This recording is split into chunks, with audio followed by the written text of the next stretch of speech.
how you can see a campaign grow.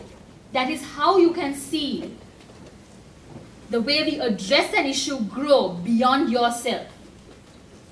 So this book, what I thought was, oh yeah, I can include all the different definitions, types, and stats about violence. But what we not often see, even in my country, is that how do you react or respond if you are subjected to violence? And that's why I made sure that I included all the different hotlines or numbers in case of an emergency, what hospital is nearby, and how can you get into these hospitals, which hospital do you go into, what are the hospitals with judicial medical officers. These are very important information that youth in my country do not know. And mind you, we have a free healthcare service system as well. So it's a free system. They can walk into any hospital and get help anytime they want. But they don't know the facilities they have. They don't know how to access them. Therefore, I thought educating them about gender-based violence is not only about all the stuff that you can download from the internet. It's about knowing what you don't know. What you don't know that would exist in a country. And not only that, like I said, it's about empowering and engaging them. Engaging themselves and engaging their peers to voice against gender-based violence. Now, I said that I work on community mobilization and also on policy advocacy. Now, what is this? How does all this come together? Now, I told you about policy. Now, there are multiple policies in any country, from education to health to legal to media to cultural affairs, world affairs, and so on. What I did was, I looked at multiple different policies in the country to bring them together with an interdisciplinary approach to see how gender-based violence among young people can be addressed through these policies. Because I would have been an utter failure, this whole initiative would have been an utter failure if I had not looked at national policy. It's a very tricky subject. And this led me to look at how the policy analysis of multiple policies on gender-based violence would connect me to the global arena of the Sustainable Development Goals. I'm sure you are familiar with the Millennium Development Goals.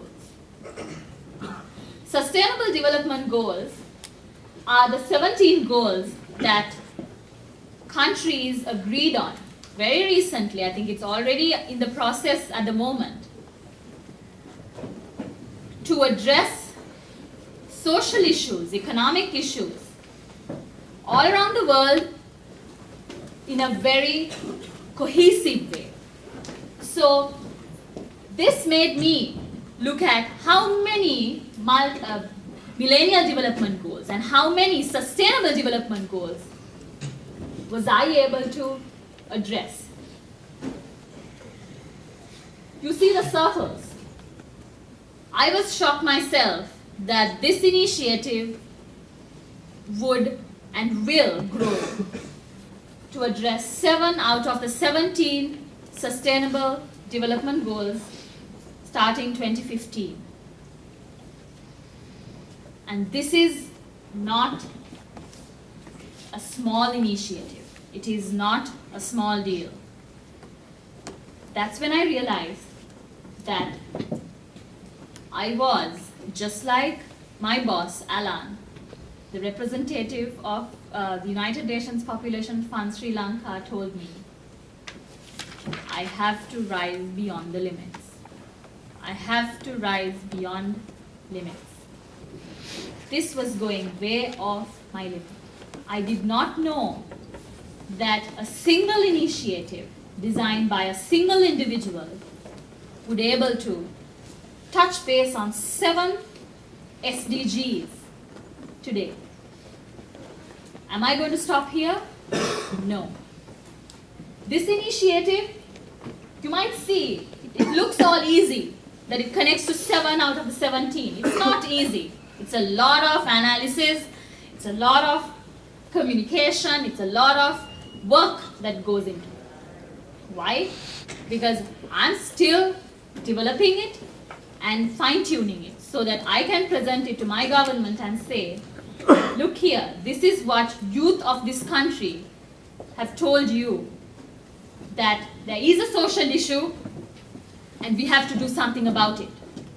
And we have to do something about it at the community level, but also at the ministerial and the government level, at a national level.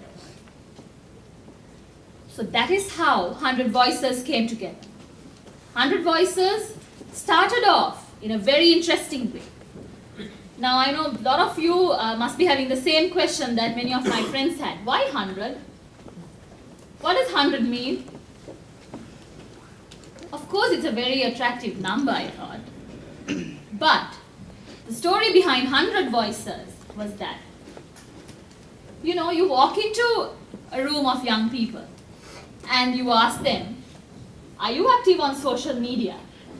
They would say, oh yeah, I'm on Facebook, I'm on Instagram, I'm on this, I'm on that. And you ask them, how many friends do you have on Facebook? Okay, let me do this right now. How many of you are on Facebook? Hands up if you're on Facebook. Hands up, up, up. All right. Out of the, keep your hands up, keep your hands up. Out of the people who just, okay, it's almost everyone. Keep your hands up. Put your hands down if you have less than 100 friends on your Facebook. Less than 100 friends. Look around. You don't see too many hands going down. Put your hands down. This was the exact concept that brought me to 100 Voices, the number 100. Why? Because if you can use your social media platforms, just like I do, to post all your useless photographs, your useless statuses, your useless complaints, your criticisms, your, all that. Why can't you use your social media platform to talk about something that is a global, a local issue? Why can't you use that to voice against gender-based violence? So, 100 Voices, that's how 100 Voices started. It started off as a social media campaign where young people in Sri Lanka would hold a poster, upload a picture post saying why they're against gender-based violence. And that led me into look at national youth networks, to talk to national youth networks, we have a lot of them, to see how we can bring them together to voice against gender-based violence. Now, do I see ripples? Do I see spin-offs? Yes. There have been many youth networks coming together to bring out new initiatives against gender-based violence, which would not have happened if 100 Voices did not exist.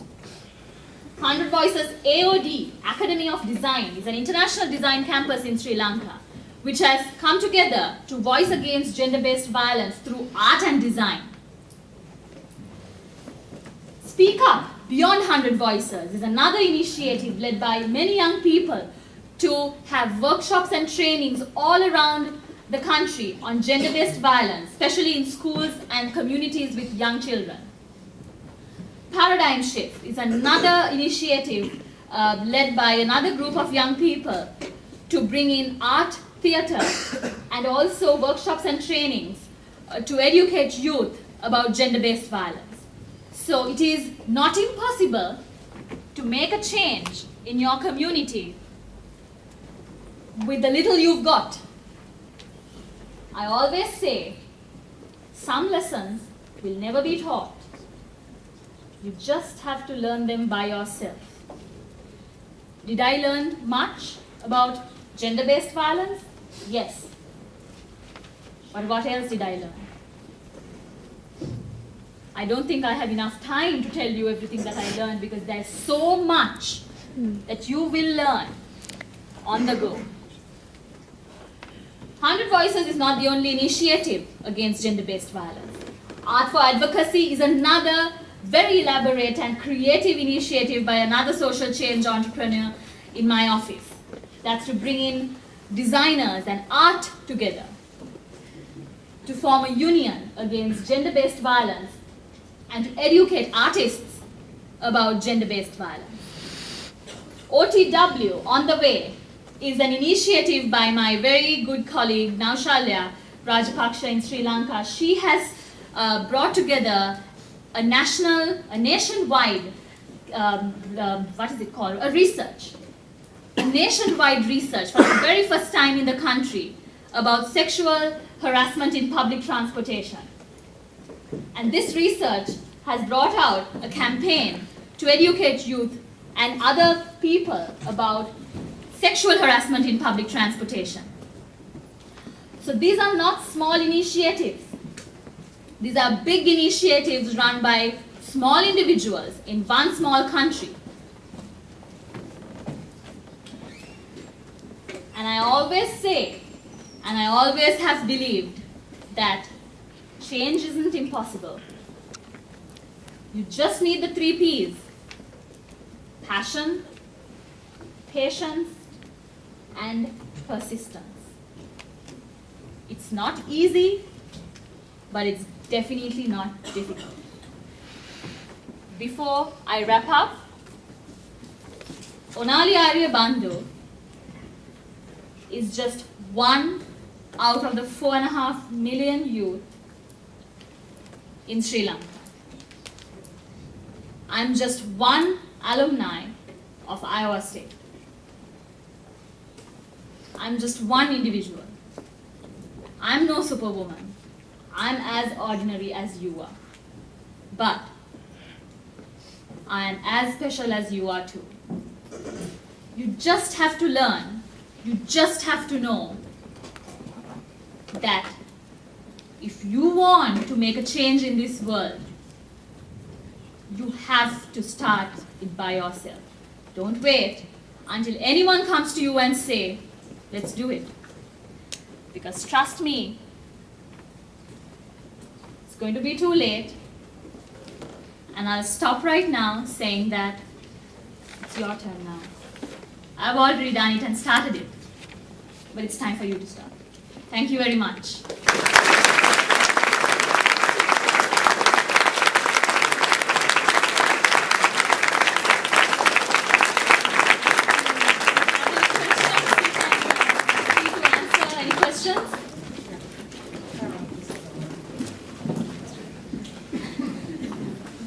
Does anybody have questions?